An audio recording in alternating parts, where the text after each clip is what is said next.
Hellsweeper, review code provided by Vertigo Games. Hello everybody, I hope you're having a good day, night, hell, lunch, whatever time zone you guys are in, I hope you're having a good one. Hellsweeper VR is a hack and slash roguelike where you and I think one other can go at it against the hordes of hell. Can you hack and slash your way through these halls, or drop the blade and weep in shame? Well, at least let's see what I think of it as we dive right in.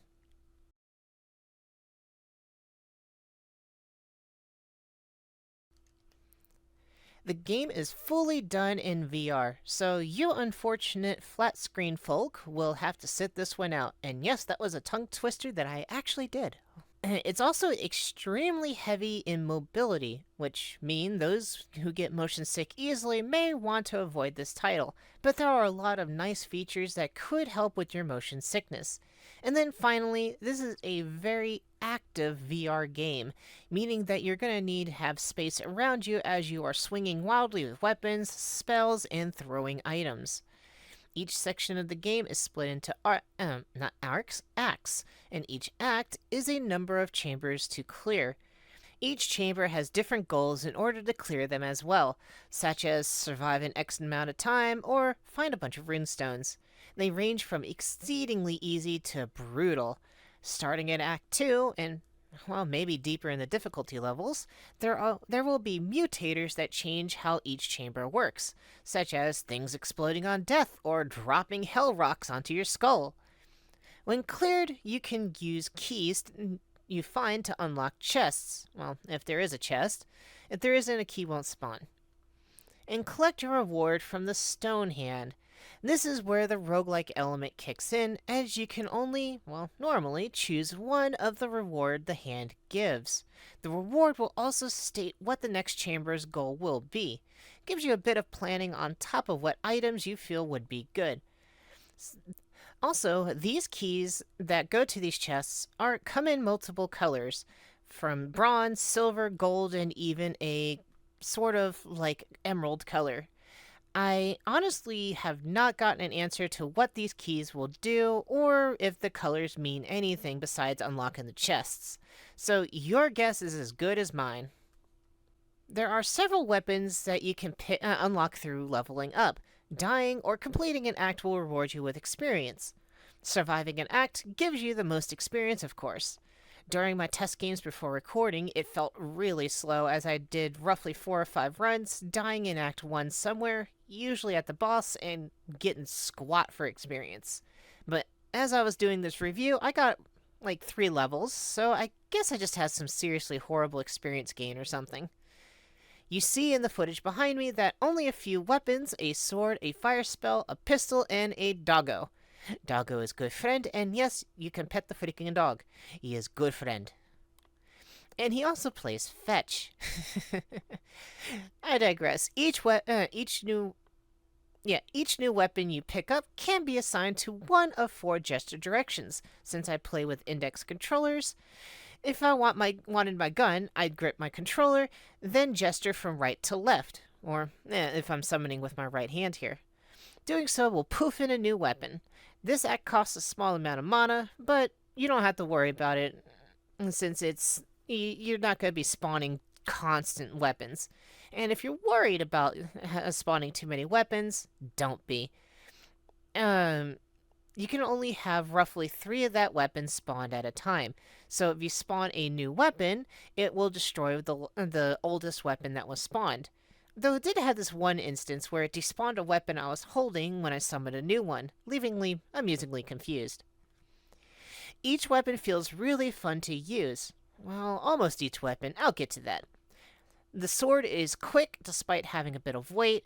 The fire spell, one level 2, can create a BFG attack or even a pillar of fire when you detonate your tornado, and a pistol that can be upgraded to deflect bullets to something nearby, sometimes, when you tilt the gun sideways. Yes, it's a kill shot reference.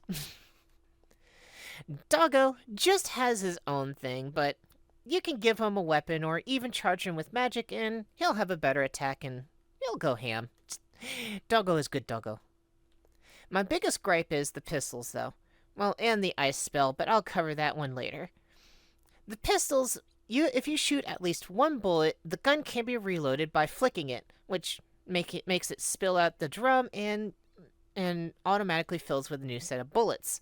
That's fun and all, but due to how you play, if you whip the pistols quickly in a direction while aiming, you are now stuck reloading instead of shooting your target. It has come up a number of times, and it's gotten me, like, almost killed a few times because I'm still reloading my guns. Another problem I had was the sword's level 2 upgrade. I never used it because how niche it felt. When you pull the trigger, it starts to glow, and when you swing the blade a certain way and let go of the trigger, it'll fire a beam of energy, kind of like Legend of Zelda, where Master Sword has its little beam, wave beam things. I could never get this to pop, and when in the tutorial, I only got it to fire once out of I don't know how many attempts. The thrust version works like a charm, though, and I just don't use it because it's fun using the sword itself because you just slice them up. Cutting a foe upwards will launch him into the air, letting you dice him from below, or even sometimes force you to jump with it, letting you feel anime as hell. Oh, I didn't even mention that you can wall run, double jump, air dash, and even slow down time. There's even a crazy backflip move you can pull. I don't have that one recorded because that one will make me sick, and I have it disabled. Near the end of my review PlayStation, I started getting pretty wild with my attacks and utilizing everything under my belt. It was very satisfying.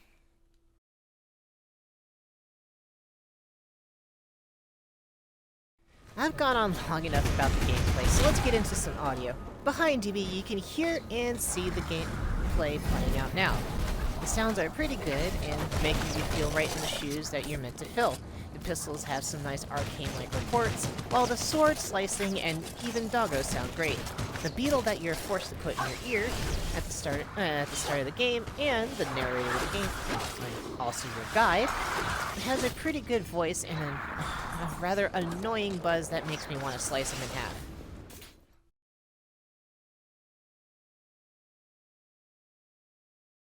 The detailing is pretty good. I'm using a Valve Index on a 2070 Super. I have all the settings set to maximum and it's cruising pretty well. With my recording software on, I usually have a bit of stutter with OBS, but sometimes, wait, why did I say sometimes? It seems to be doing fine so far. We'll have to see when I get to the rest of my VTuber kit turned on and live streaming, but I digress. This game is also made with Quest in mind, so if you have a Quest 2, you are fully able to play this on the go, as long as you don't sock any people in the face.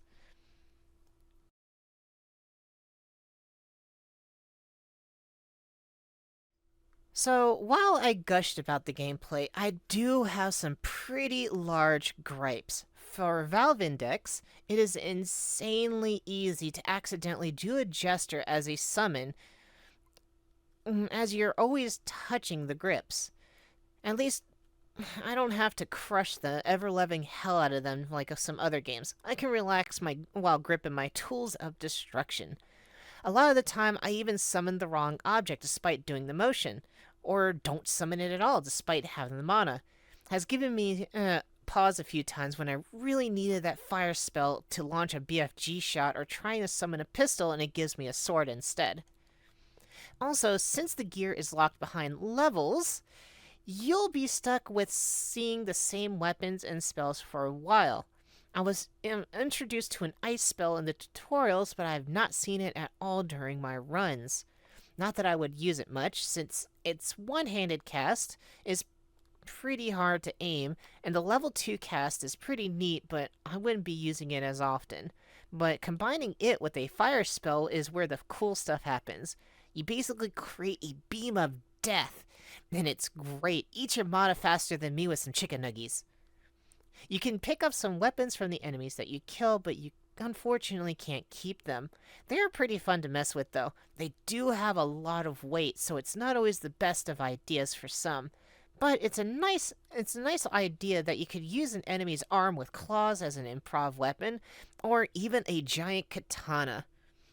Amusingly, you can have the doggo also use these.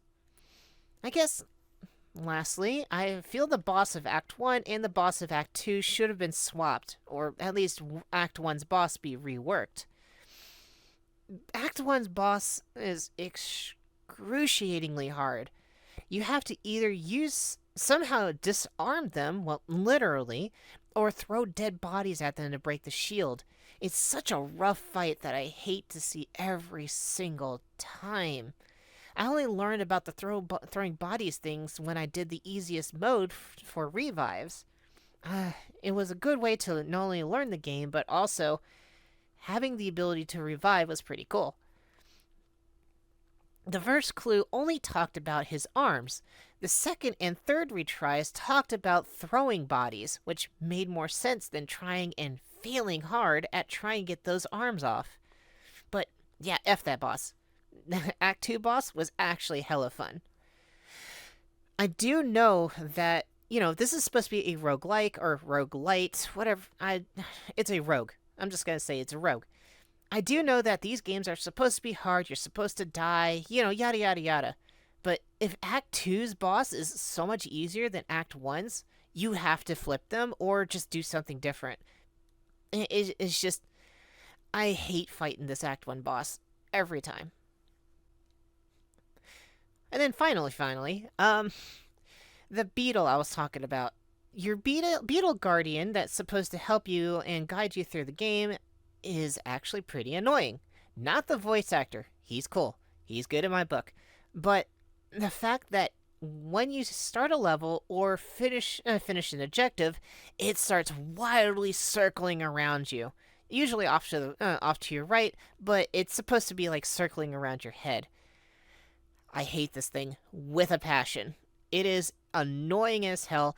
I catch it every time it comes out and get rid of them.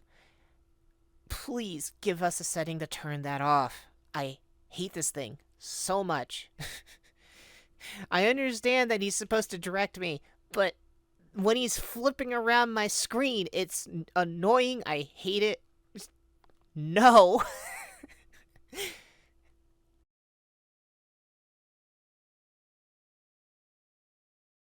So, after all of this, what is actually my final score?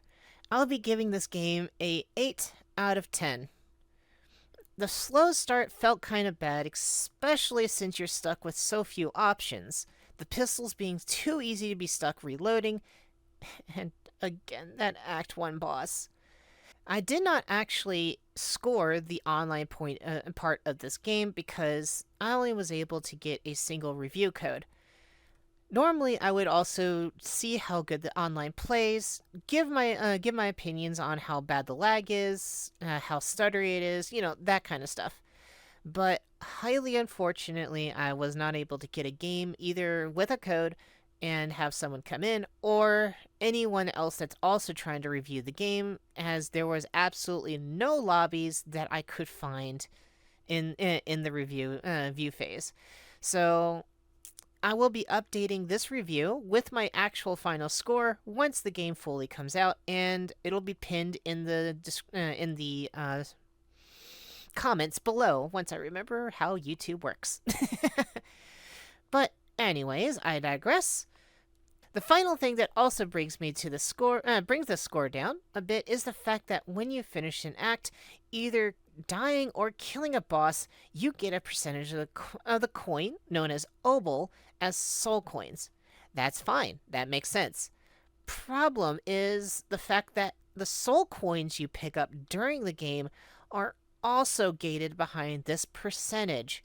So basically, if you get 400 soul coin during the run, you only get a percentage of that, which is barely anything.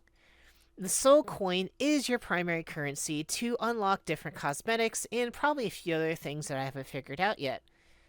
I did not get those on the recordings, so unfortunately I cannot show them. But usually they just range from different hair colors, different skin colors, skin tones. Also, your character has veins on their character that changes colors whenever you're casting spells and whatnot. So you can also customize what color the veins would be. The other thing that this is not affecting the score, but why is it only a male? I want to play myself. Where's the immersion? I'm playing, guys. But yeah, there's only one type of model, and it is a male model. So for you people for you females out there that want to play a female, or for you men that just like seeing boobies, unfortunately, no. There is no option for this. You can turn off the body itself when you're in VR, from the VR point, so there's at least that for those people that feel like the body's getting in the way, the arms are getting in the way, etc. Well, I hope this was a pretty informative review of the game. If you like this video and wish to see more, hit the like and subscribe button below, and you can also find me on Twitch and or Kick, which are also going to be linked in the description below. I'll be probably playing this on stream since it's a VR game. I probably won't be doing it too often, but I do hope to actually see you guys there, because, yes, I will be coming back to this game. It is actually interestingly fun, and, if I can find some people that want to play it, then, yeah, it might be interesting to actually have them join along on the shenanigans. But either way, I hope to see you guys again soon, and as always, keep it cool, everyone. Bye!